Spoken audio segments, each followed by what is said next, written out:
On today's podcast, we sit down with mixing engineer Jerome Renard. We discuss the key elements you focus on when mixing a song and how you prioritize them, the importance of communication and collaboration between engineers, artists, and producers, and how important his state of mind is when mixing, and his suggestions you can do on your own when you're not fortunate enough to have a good mixing engineer, and much, much more. Insiders, are you ready? Welcome to MUBUTV's Music Business Insider Podcast, where our mission is to educate, empower, and engage artists and music business professionals who are dedicated to having a successful career in the new music industry. Here are your hosts, Ritch Esra and Eric Knight. Welcome back, Insiders, to another episode of the MUBUTV Music Business Insider Podcast, where our mission is to educate, empower, and engage your music career. On today's podcast, we welcome mixing engineer Jerome Renard. We discuss the important role communication plays between engineers, producers, artists, and other collaborators during the recording process, what you can do on your own when you don't have a top mixing engineer to work with, and what he learned from working with many renowned engineers and producers over the years. You don't want to miss it.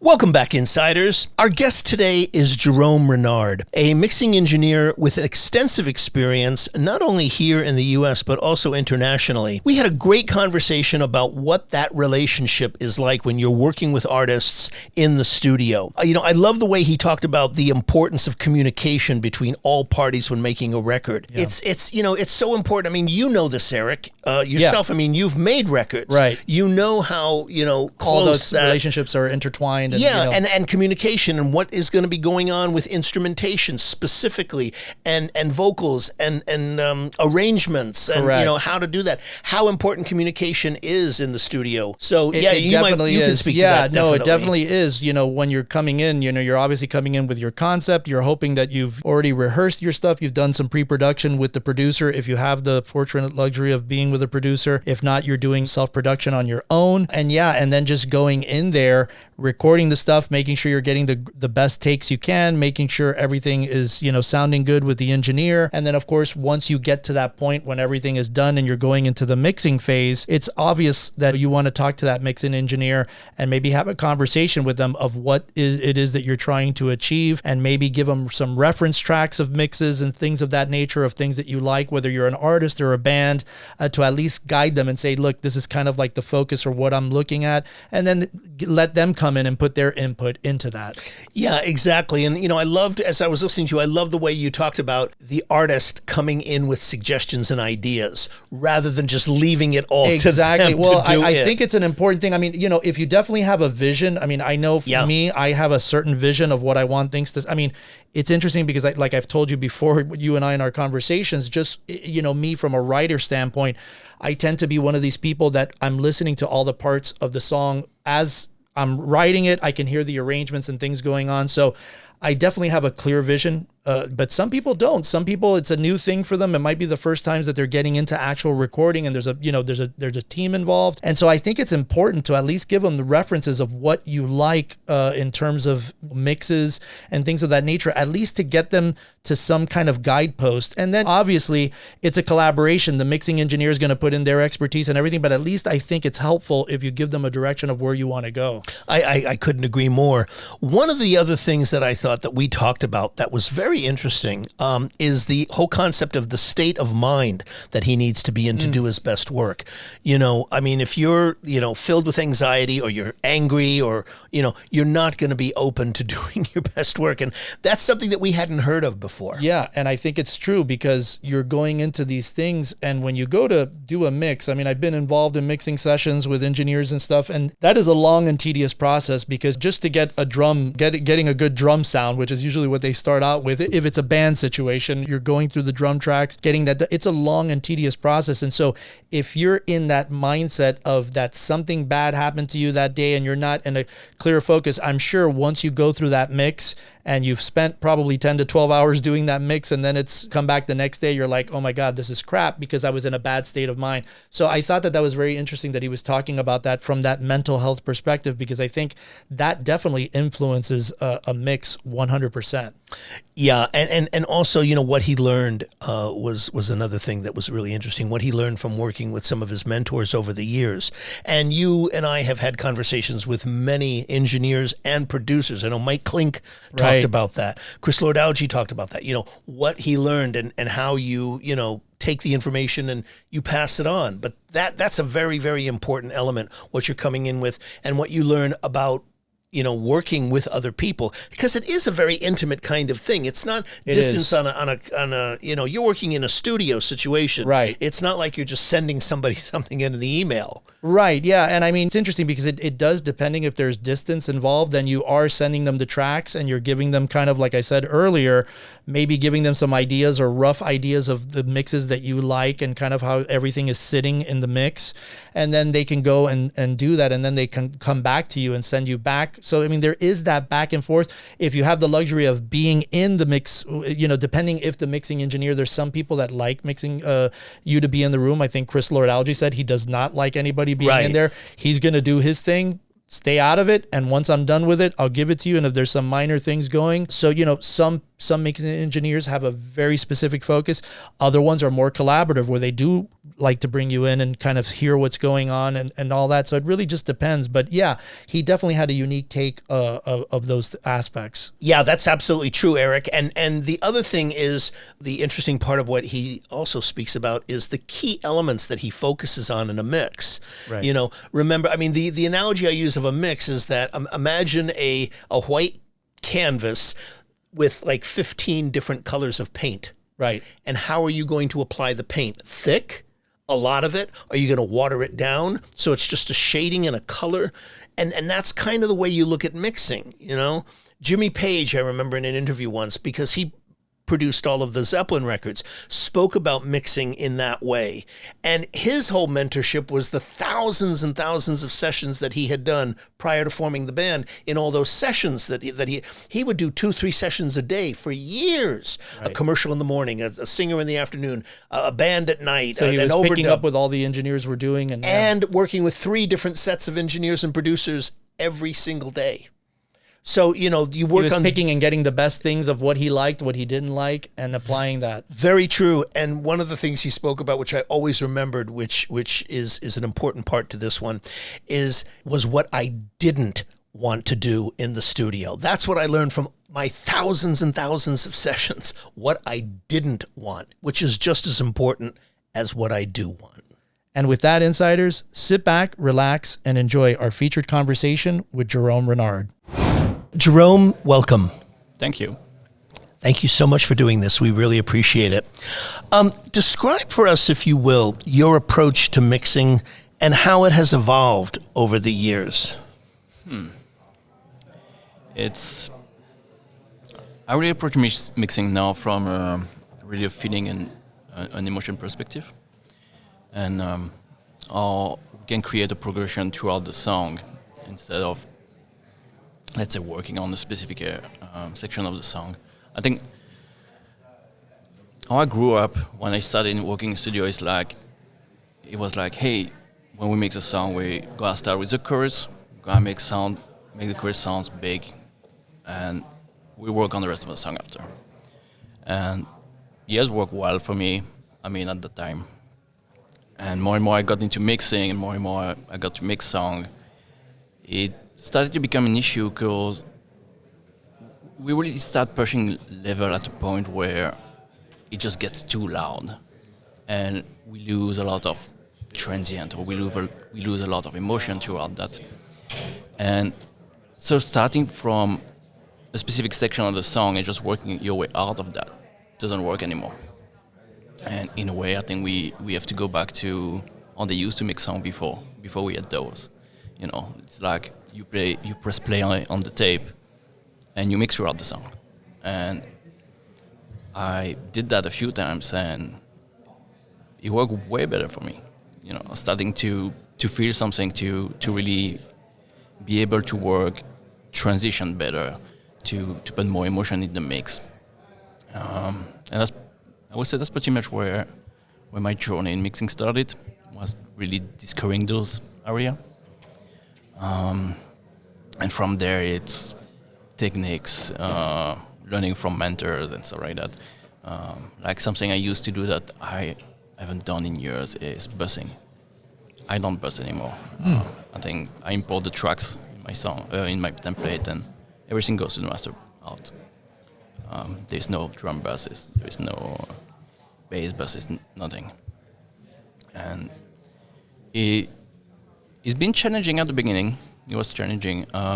It's, working with buses is like, hey, easy. I'm just gonna put the compressor here, an EQ there. My drum sounds good, pretty much.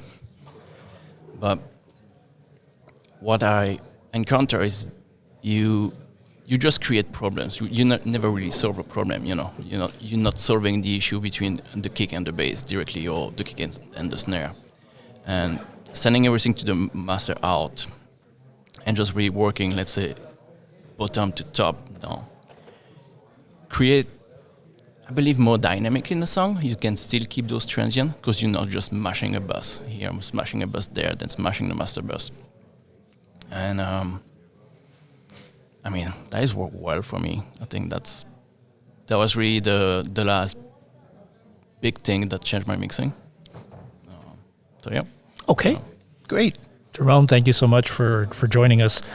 Can you discuss the importance of communication and collaboration between mix engineers, artists, producers, and other collaborators during the production process?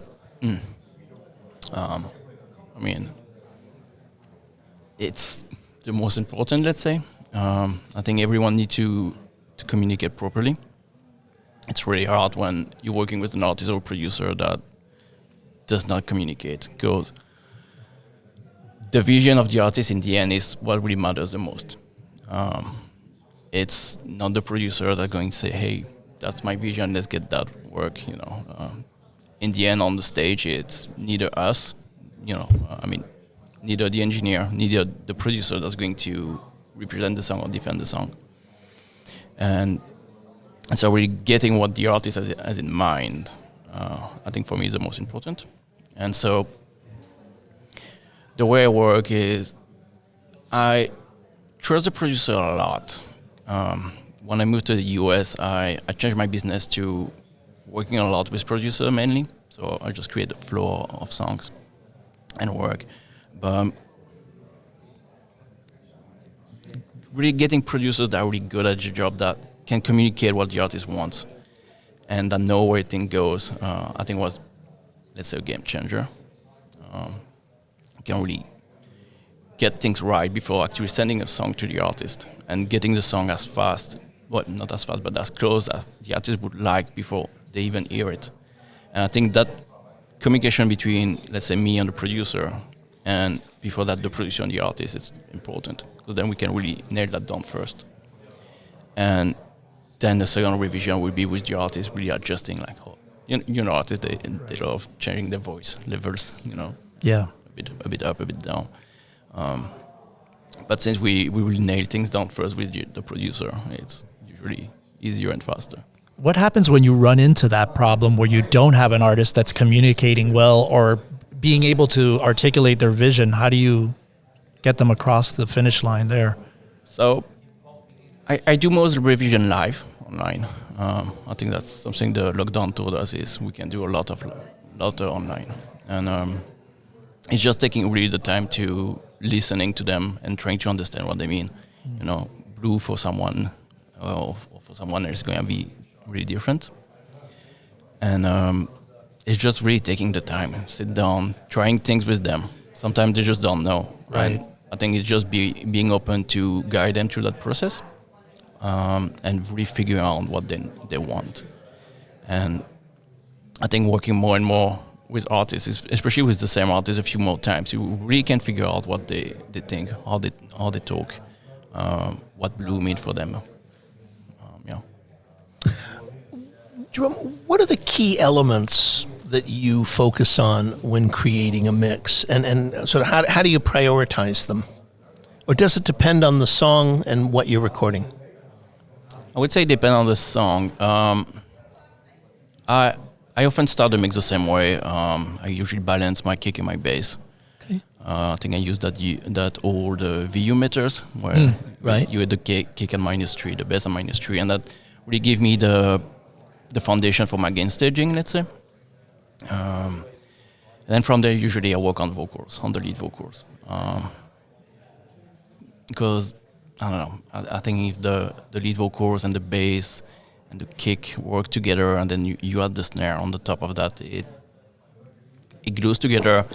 And I see the instrumentation, when I say instrumentation, it's everything that's not rhythm, so all the guitars, let's say, all the synths,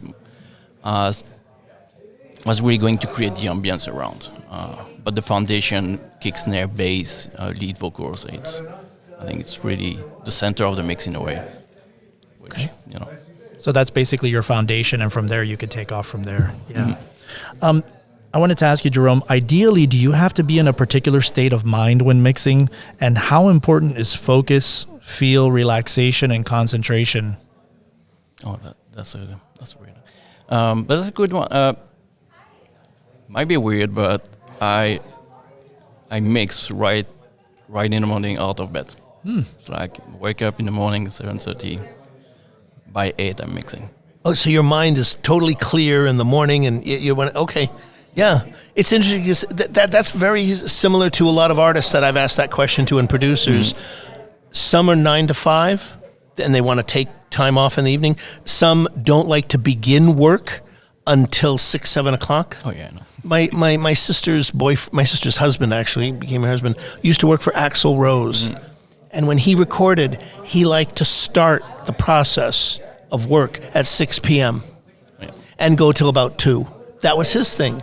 Other people like to stop it. So that's why it's because I think the reason it's important is because I think, well, in your case, you don't have to work with other people, but if you're producing and cutting and you have to be together, that's an important factor when you do it. When you're at some people at 6 o'clock are like, I'm drained. I've like lived the day, and I'm like, you start 8 o'clock, you're like ready to go. Yeah, 8 o'clock in the morning. Yeah. Pro Tools on, the session is live.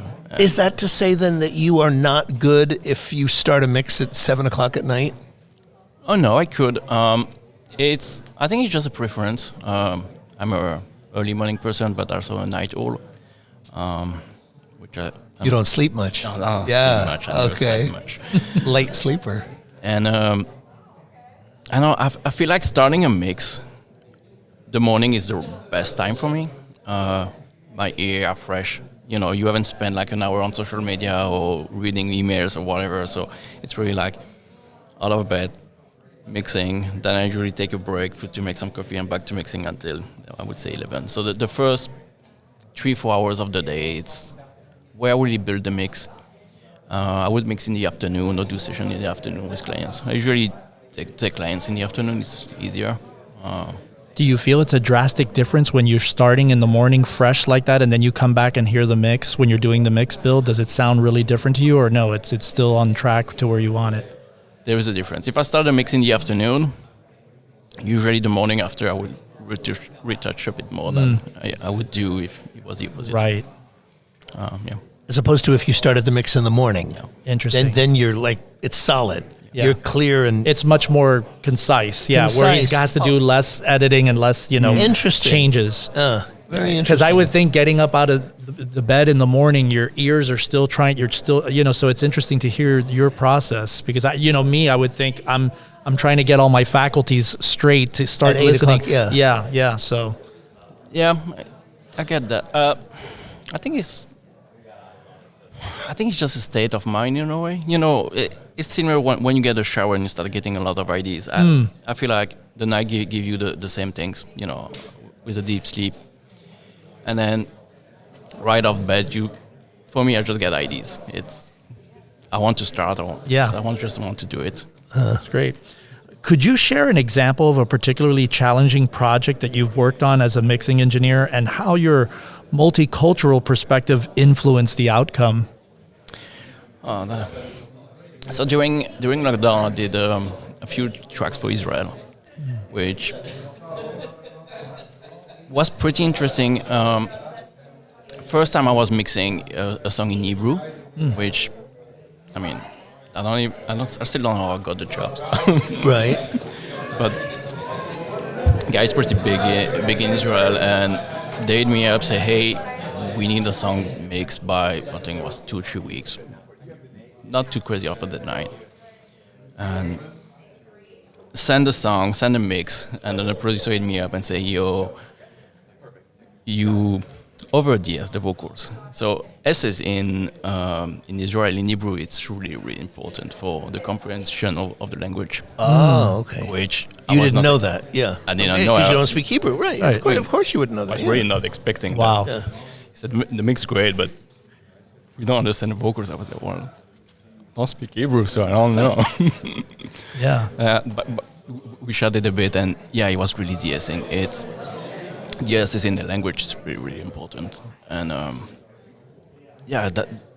so that was interesting. They also need vocals that are louder, similar to French. Usually in French music, we have vocals louder because French need a bit more volume to understand the language, which is the opposite of English, where you can really put vocals really down in a track and you still understand it. But in French, it needs to be a little bit higher. That's interesting. More in the front. Yeah. Interesting. So in a way, you're learning about how different languages work for your mixes and how to. That's amazing. Mm-hmm. Yeah. I would have never thought of that you'd have to DS and for French language, it would have to be higher to understand. It's very interesting. Yeah. Or I did some song in Japan too. They don't really have S's. Way less than we do. Or than English has. It's interesting. So every language have pretty much the level of understanding. So I think that's something that's always important. And S's.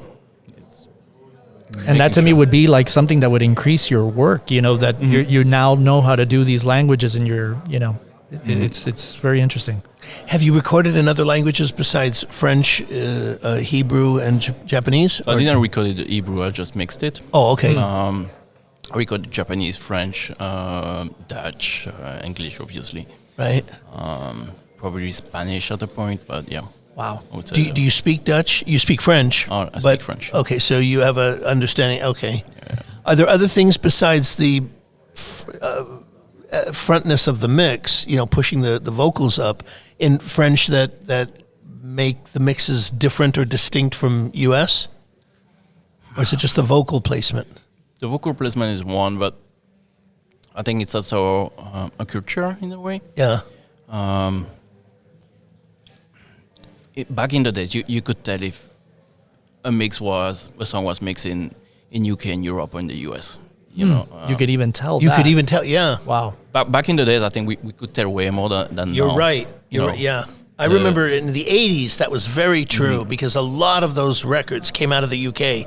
And then, I remember the Duran Duran. Yeah. Then when it was brought here, David Kirschenbaum redid the mixes on the Rio album precisely for that reason. But there is a distinction. There is a difference. Mm-hmm, mm-hmm. Yeah, I think that's just a balance of frequency in the way. I always perceived UK music a bit more medium than the US back in the days. My old boss used to tell me US is really, it's easy. It's a lot of bass, a lot of highs, and no mid. The UK, it's a bit more flat with a lot of mid, and European would be pretty much flat. Interesting. Yeah, very interesting. It's interesting. I think it has changed, with mixing engineers mixing song more and more internationally than they used to, I think. Okay. Let me ask you then on that. How do you balance the technical aspects like acoustics and electronics with the artistic elements to achieve a mix that aligns with the artist's vision? Is that? I think the technical now is just like a reflex. It became a habit. And now it's really just focusing on the artistic vision. I started in a studio when I was 16. And the studio, I spent 8 years in that studio. And we had a lot of gears, a lot of analog gears. I used to take a piece of gear home every week. And I just studied the gear. I played with 1176 for a week every night. Wow. What if I do this? What if I do this?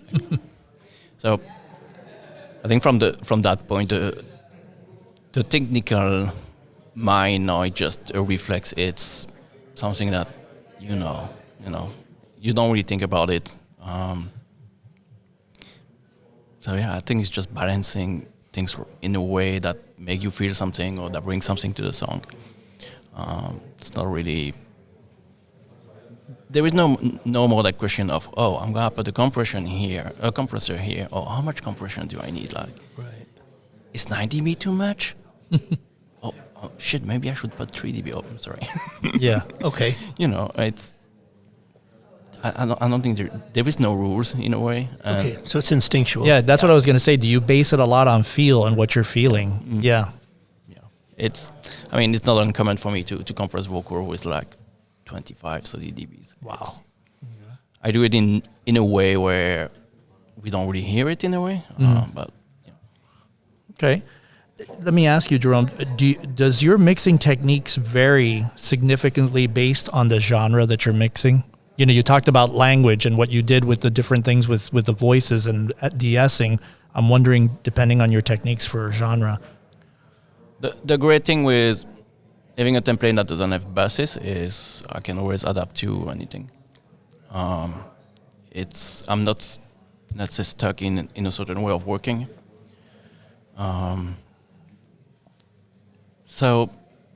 Technique will just go here and there depending on what the song needs, really. And do you like working in multi-genres, or is there a specific one that you prefer better than others? There's certain engineers that specialize in rock and stuff like that. I'm wondering if... Yeah, I'm not good at rock. I won't do that anymore. Okay. I started with rock. Interesting. With metal music, but... What made you stop that? What was it about?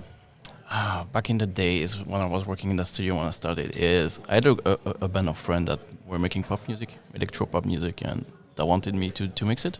And I've said no for months, because really not my taste, really not anything I was listening to. And I finally did it. And the creativity you have in pop music, it's way more than in rock. As a mixer, you're really free to add something to a mix. I feel like in rock, it's like, no, I want that drum kick sounding right. Whatever. I see what you're saying. But, it's interesting. There are certain rock records that I can think of. Do you know who Mutt Lange is, right? Mm-hmm. Okay. I mean, some of the records that he's made in the rock field are they're not the common... Yeah, no. They have, but then again, when you talk to the people like Mick Isowski and so forth that worked with them, they'll tell you that they needed to be in a mental hospital by the time they finished those records, because he doesn't work on a record for 2 or 3 weeks. He works on a drum sound for 3 weeks. Right. I mean, he literally will take He used to take 9-10 months. Rick Ocasek from the Cars, he did an album called Heartbeat City for them, which is a masterpiece of an album by them. And Rick Ocasek went to London to start the mix. He came back 2 months later, and they had only finished, I think, he said 1.5 songs. And Mutt went on to spend 9 more months on the same album. But the album did 10 million records, and all his records, AC/DC. Yes, I mean, exactly, did that. But I think there's a certain... Yeah, you have to be a certain... type of person to be able to put up with that. Yeah, he's the extreme. He's the extreme of that. But his results were astonishing as well. Let me ask you, because you mentioned your work at the beginning, what are the most important lessons that you learned working with top producers and A-list artists throughout your career, and how have they influenced your approach to mixing? Because you started very young. Yeah. I think what made a big difference for me was listening to people. It's really being open, trying what they want. Sometimes an artist, they just want to try something. They might have an ideas and they want to try it out. And I think really being open is really key, especially in DAW, where trying something, changing a mix takes like 15 minutes, and you don't like it, you just record the last save. So I would say, really listening to people, being open, and not being afraid of saying no when the mix is really not going anywhere. Sometimes, you just try things, and it destroys the mix. And at a point, you just need to stay. Hey, I think we went too far. Maybe let's take a day or two off, listen to it. Let's get back to it. Yeah. Okay. What are some of the suggestions that you can make to our audience if they're not fortunate enough to have a good mixing engineer like yourself to work with? Make things simple. It's really that. During my mixing career, at the beginning, I had like 5, 8, 10 plugins per track, which we know now it doesn't work. I think the most minimal approach you have to mixing is actually the best, because you're not cutting, then adding, then cutting, then adding again, and then cutting, and then I'm going to compress because now I added too much lows, and then you're compressing, and you're losing too much lows, and then you're just adding another EQ to compensating.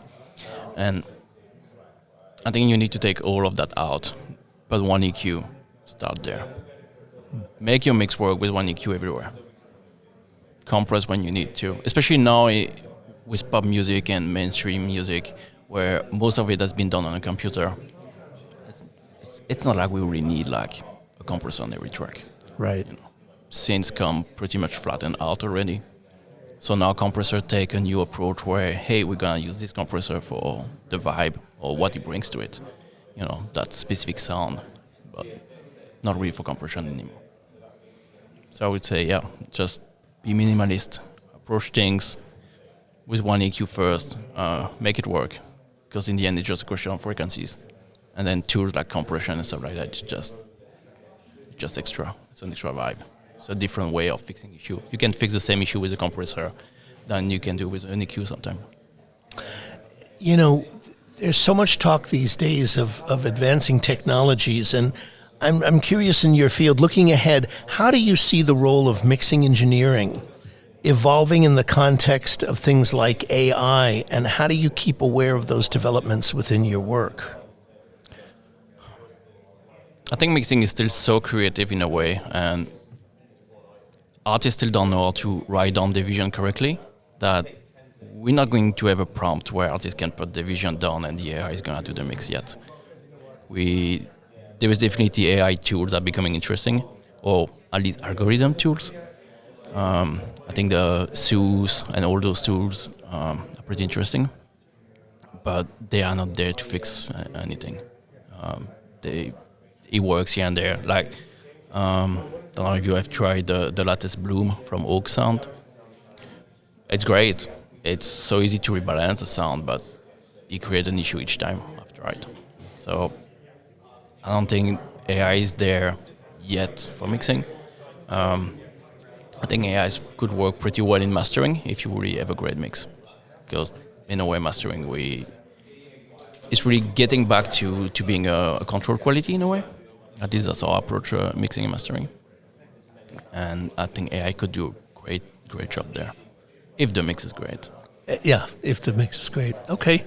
Jerome, let me ask you, are there any books or films that have inspired you or influenced you in your career with mixing that you could share with the audience? With mixing, I'm not sure. I think most of my mixing career has been influenced by people I've met and I talked to, mentors.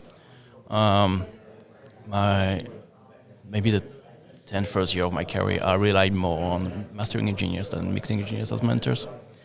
I think mastering engineers approach a song from a totally different perspective than a mixer would do. They don't have multi-tracks. They don't solo tracks, Right. They have to deal with what is, what's been given. Yeah. Yeah, and at the beginning, my mixing grew up a lot with that. Just by sending my mix to mastering engineers, always the same. I used to have those two guys, and then I was just sending them my mix, and then, hey Jerome, you should work on that, or pay attention to this next time, or hey, I had to do this in the master to correct this, so try to pay attention. And I think that Yeah, that was the big thing. I'm not sure if the book really. Yeah, I was saying books or film or any film that may have inspired you. I don't think so. Okay. No, not really. Okay. What advice would you give to aspiring mix engineers that are looking to establish themselves in the industry? What would you tell them? To learn the skill, to make sure if they drop in any session, they know their shit. I think that's the most important. And I think there's a different culture between the US and Europe, where we are taught skills and we really own our skill before getting a session. I think I spent like 4 years of interning and assisting before I could do a first mix. But I had all the time I wanted to just spend time in the studio and learn my skill. I took gear home. I could open any session that we recorded, do mix on my own on it, and really learn the tools. I think it's too common right now to just go somewhere and see, I need to cut frequency there, I need to cut frequency there, I need to boost here for vocals, and it will work perfectly. But you're not really learning the tools. And with all the plugins now out every week, it's like, is this tool going to fix my mix? Is this tool going to fix my skill? But it's actually not. I think your skill and being able to take any compressor or any EQ and make it sound as good as any other EQ, for me, that's the key. Yeah, Phil Ramone, the producer, is a man I knew, and I remember talking to him once about when Pro Tools came out, and he said the most brilliant thing, and you just said the same thing. He said, a little information is a very dangerous thing. Oh, yeah.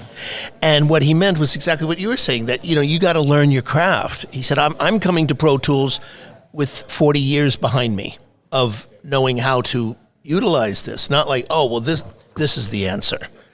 And so that training is so, did you spend a lot of time when you were mentoring, when you were learning your craft, listening to other mixes, listening to great records that you thought, wow, yeah, I did. This is stuff, I did. So maybe for the last 10 years, I have the same playlist, the same mixing playlist, one engineers only. And I used to listen to that playlist 15 minutes a day. And I think it just trigger your mind in a way to know what's good and what's not good. And every week I was updating that playlist with a new release, and the playlist is just playing always. I used to just listen to it like this 15 minutes. Yeah. I think it does something. I gave that tips to a lot of people now. Create a playlist, your favorite producer, your favorite mixing engineers. Listen to it every day for 15 minutes. It's not a lot, but after a year, it's actually quite a lot. Yeah. And I think hearing the same work over and over, either it's a production work or it's a mixing work, I think you get used to that way of doing things, hearing things, and then if you really know your skill and your technical, I think you can find a way to do it yourself. So that helped me a lot. I think I've listened to the same mixing engineers for the last 12, 16 years. Wow. Okay.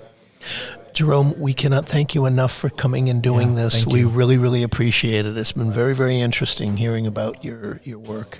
Appreciate the invitation. Thank you. Thank you. What an interesting conversation. Yeah. The interesting part to me in reflecting back on that conversation was the way he talked about how his techniques and what he did in a mix varied on the genre. That, right. You don't treat music generically. Right, exactly. Rock isn't hip-hop. Correct. Hip-hop isn't R&B. R&B isn't pop. Pop isn't classical. Classical isn't jazz. And each one requires its own set of standards, its own set of different things. approach. Yeah. Totally different approach. And he spoke about that, how the techniques of what he does in a mix vary depending on the genre of music. Yeah, and I also thought, what you can do on your own when you don't have a mixing engineer to work with, I thought was really interesting. I can't remember, there was somebody else that we had. Was it Ronan on the video show where he talked about that idea of like, if you don't have somebody in there, how you approach? Oh, I think it was Toby Wright. Toby Wright. Yeah. So, it's very interesting how you can do, like where you can be a lot of pre-production. If you're a band, I'm from that old school mentality where I like getting in the room with the entire band, going through the material, making sure that everything is solid from the arrangement from top to bottom. These are things that you can do to when you get into the studio and you get to that final stage when you're working with a mix engineer, there's more of a clear vision of what you want to do. I totally agree. And I think, Eric, you brought up a very important point, is that there's a distinction when you're a solo artist versus a band. Right. When you are a band, it is very important in the recording stages, and especially the mixing stages, I think, where everybody, not that you want everybody to be, approaching the mix engineer, but that you all are on the same page as far as arrangements, prep work. Are you in agreement of the way that it should be done? Are those choruses hitting the mark? Are the verses, all of those transitions, the bridge, the outro, if you have a guitar solo. I mean, there's so many different aspects. From a band perspective, if you're more of a solo artist, the track is being kind of built for you, whether it's the producer or you have other musicians that you've hired to build that track for you. So it's a kind of a different approach. And I also thought one of the other aspects was how he saw the role of AI and mixing evolving over time. That's an interesting aspect, how AI is going to get into even the mixing space. Yeah, that's very, we can definitely see that. I've been seeing a lot of articles, especially on the production music side, for production music, instrumental music or music that needs to be created for a specific vibe, a specific time period, a specific amount of beats, a specific mood or atmosphere. And definitely on the mixing side, because a lot of mixing, not the art, but the technical aspect is so technical. Mm-hmm. You can see how AI could definitely learn it from a technological. Yes, and speed up that process, at least get them 80% of the way there. And then the other 20%, how that's going to affect actual mixing engineers and what their thoughts are. You're going to have the purists that I don't want to touch any of that stuff. And then there's some people that might say, this is a great tool to get me most of the way there, and now I just got to go and fine tune it with my touches. I look at mixing engineers as like you're cooking. My dad always tells me the analogy. You're building spices into like the paella. You're putting a little bit of cumin, you're putting pepper, you're putting salt, and all these different elements, which is creating that mix. Yeah, and that's what I think people who perhaps don't know about, it's what we don't know about AI, but which, I think the future holds a lot of great promise for. And, it's about that human interaction with the AI. So the future will be very interesting to watch in that particular space as AI gets into more of the music technology and the composition. Hey, Insiders, thanks so much for tuning into this episode. We really appreciate it. To get show notes, links, and everything that was mentioned during this interview, head on over to our official website at MUBUTV.com/podcast/show notes. If you're enjoying the content and what we're doing here on the show, please subscribe to the podcast on Apple Podcasts, Spotify, or wherever you listen to podcasts from. And don't forget to rate and review our show at iTunes. 5-star reviews are always welcome and help to ensure that our podcast stands out on the top-rated and new and noteworthy charts on iTunes and our space. You can also find us at social media at Facebook, Instagram, TikTok, and Twitter X, all ending with the handle MUBUTV, which is spelled MUBUTV. Don't forget to catch our flagship show, the MUBUTV Music Business Insider video series, airing every week on YouTube at youtube.com/MUBUTV. This show was produced and created by Ritch Esra and Eric Knight. Theme music by Disciples of Babylon, and be sure to tune in next week for another episode of the MUBUTV Music Business Insider Podcast.